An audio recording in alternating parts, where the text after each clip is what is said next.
Ray. What do you want to do tonight? Same thing we do every night, Pinky. Try to take over the world. Talking to oneself is a habit everyone indulges in.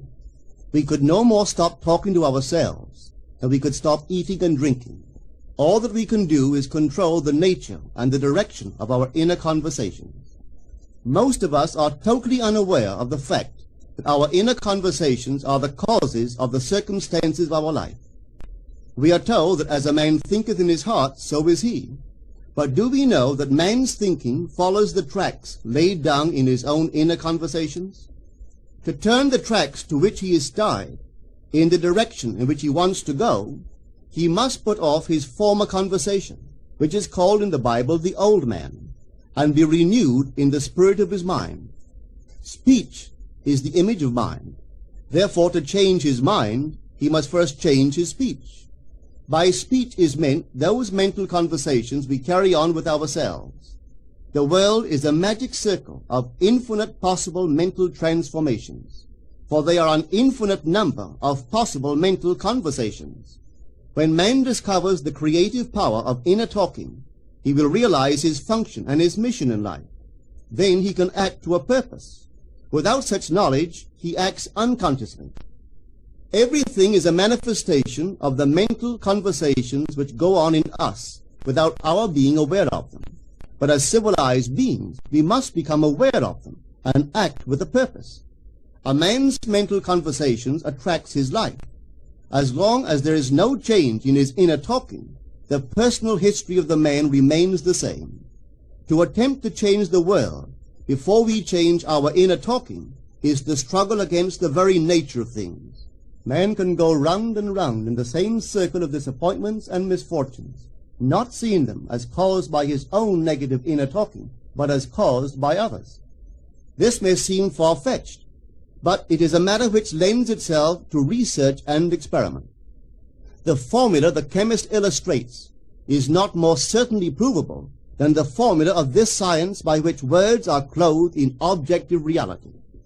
One day a girl told me of her difficulties in working with her employer. She was convinced that he unjustly criticized and rejected her very best efforts. Upon hearing her story, I explained that if she thought him unfair, it was a sure sign that she herself was in need of a new conversation piece. There was no doubt but that she was mentally arguing with her employer, for others only echo that which we whisper to them in secret. She confessed that she argued with him mentally all day long. When she realized what she had been doing, she agreed to change her inner conversations with her employer. She imagined that he had congratulated her on her fine work, and that she, in turn, had thanked him for his praise and kindness. To her great delight, she soon discovered that her own attitude was the cause of all that befell her. The behavior of her employer reversed itself. It echoed, as it had always done, her mental conversations with him. I rarely see a person alone without wondering to what conversation piece is he tied. On what mysterious track is he walking? We must begin to take life consciously, for the solution of all problems lies just in this. The second man, the Lord from heaven in all of us, is trying to become self-conscious in the body, that he may be about his Father's business. What are his labors? To imitate his Father, to become master of the Word, master of his inner talking, that he may mold this world of ours into a likeness with the kingdom of love. The prophet said, "Be ye imitators of God as dear children." How would I imitate God? Well, we are told that God calls things that are not seen as though they were seen, and the unseen become seen. This is the way the girl called forth praise and kindness from her employer. She carried on an imaginary conversation with her employer from the premise that he had praised her work, and he did. Our inner conversations represent in various ways the world we live in. Our individual worlds are self-revelations of our own inner speech. We are told that every idle word that men shall speak, they shall give account thereof. For by their words they shall be justified, and by their words they shall be condemned. We abandon ourselves to negative inner talking, yet expect to retain command of life. Our present mental conversations do not recede into the past as man believes. They advance into the future to confront us as wasted or invested words. My word, said the prophet, shall not return unto me void, but it shall accomplish that which I please, and it shall prosper in all the things whereto I sent it. How would I send my word to help a friend? I would imagine that I am hearing his voice, that he is physically present, that my hand is on him. I would then congratulate him on his good fortune, tell him that I have never seen him look better. I would listen as though I heard him. I would imagine that he is telling me he has never felt better, he has never been happier. And I would know that in this loving, knowing communion with another, a communion populous with loving thoughts and feelings, that my word was sent, and it shall not return unto me void, but it shall prosper in the thing whereto I sent it. Now is the accepted time. Now is the day of salvation. It is only what is done now that counts, even though its effects may not be visible until tomorrow. We call not aloud, but by an inner effort of intense attention. To listen attentively, as though you heard, is to create. The events and relationships of life are your word made visible. Most of us rob others of their willingness and their ability to be kind and generous by our fixed attitudes towards them. Our attitudes unfold within us in the form of mental conversations. Inner talking from premises of fulfilled desire is the way to consciously create circumstances. Our inner conversations are perpetually outpictured all around us in happenings. Therefore, what we desire to see and hear without, we must see and hear within, for the whole manifested world goes to show us what use we have made of the word. If you practice this art of controlled inner speaking, you too will know what a thrill it is to be able to say, and now I have told you before it come to pass, that when it is come to pass, ye might believe. You will be able to consciously use your imagination to transform and channel the immense creative energies of your inner speech from the mental, emotional level to the physical level. And I do not know what limits, if any, there are to such a process. What is your aim? Does your inner talking match it? It must, you know. If you would realize your aim, for as the prophet asked, can two walk together except they be agreed? And of course the answer is no, they cannot. The two who must agree are your inner conversation and the state desired. That is, what you desire to see and hear without, you must see and hear within. Every stage of man's progress is made by the conscious exercise of his imagination, matching his inner speech to his fulfilled desire. As we control our inner talking, matching it to our fulfilled desires, we can lay aside all other processes. Then we simply act by clear imagination and intention. We imagine the wish fulfilled and carry on mental conversations from that premise. The right inner speech is the speech that would be yours were you to realize your ideal. In other words, it is the speech of fulfilled desire. Now you will understand how wise the ancient was when he told us in the Hermetica, there are two gifts which God has bestowed upon man alone, and on no other mortal creature. These two are mind and speech, and the gift of mind and speech is equivalent to that of immortality. If a man uses these two gifts rightly, he will differ in nothing from the immortals. And when he quits his body, mind and speech will be his guides, and by them he will be brought into the troop of the gods and the souls that have attained to bliss. With the gift of mind and speech, you create the conditions and circumstances of life. In the beginning was the Word, and the Word was with God, and the Word was God. The Word, said Hermes, is Son, and mind is Father of the Word. They are not separate one from the other, for life is the union of word and mind. You and your inner talking or word are one. If your mind is one with your inner conversation, then to be transformed in mind is to be transformed in conversation. It was a flash of the deepest insight that taught Paul to write, "Put off the former conversation, the old man, which is corrupt, and be renewed in the spirit of your mind. Put on the new man." Put on the new man and be renewed in the spirit of your mind is to change your inner conversation, for speech and mind are one. A change of speech is a change of mind. The prophet Samuel said, "The Lord spake by me, and his word was in my tongue." If the Lord's word was in the prophet's tongue, then the Lord's mouth that uttered the word must be the prophet's mind. For inner conversations originate in the mind and produce little tiny speech movements in the tongue. The prophet is telling us that the mouth of God is the mind of man, that our inner conversations are the word of God, creating life about us as we create it within ourselves. In the Bible you are told that the word is very near to you, in your mouth and in your heart, that you may do it. See, I have set before you this day life and good, death and evil, blessings and cursings. Choose life. The conditions and circumstances of life are not created by some power external to yourself. They are the conditions which result from the exercise of your freedom of choice, your freedom to choose the ideas to which you will respond. Now is the accepted time. This is the day of salvation. Whatsoever things are of good report, think on these things. For your future will be formed by the word of God, which is your present inner talking. You create your future by your inner conversations. The worlds were framed by the word of God, that is, your inner talking. See yonder fields? The sesamum was sesamum, the corn was corn, the silence and the darkness knew. So is a man's fate born. For ends run true to origins. If you would reap success, you must plant success. The idea in your mind which starts the whole process going is the idea which you accept as truth.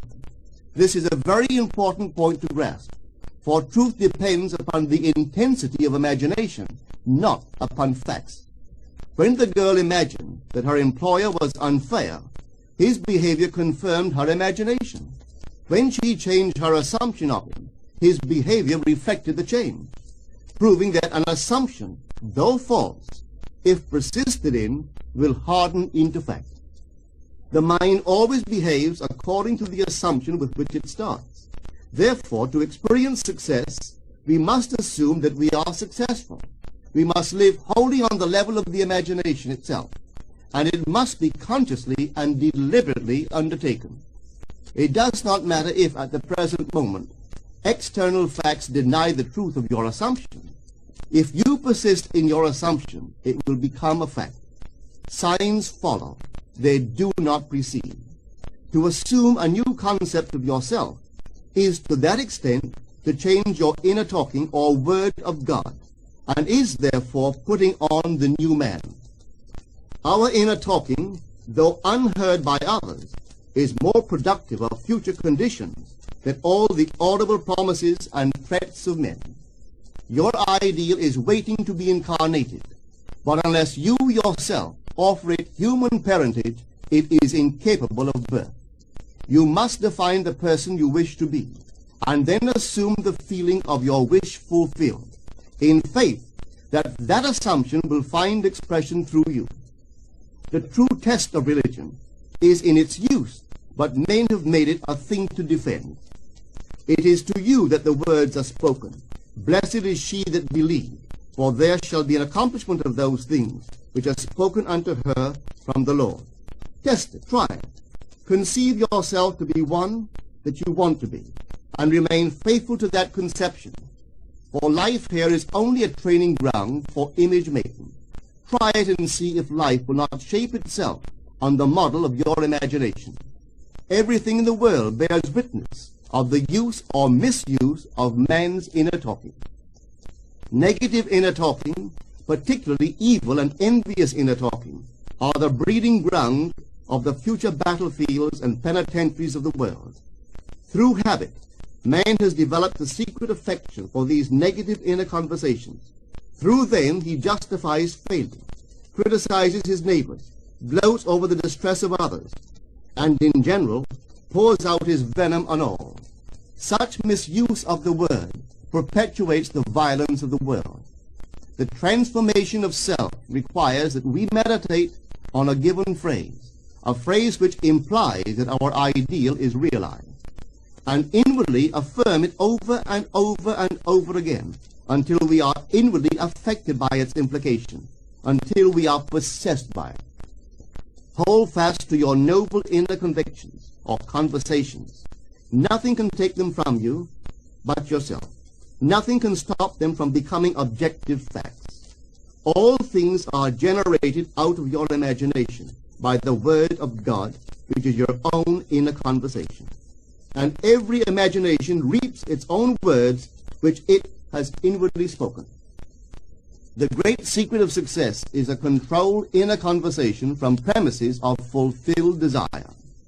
The only price you pay for success is the giving up of your former conversation, which belongs to the old man, the unsuccessful man.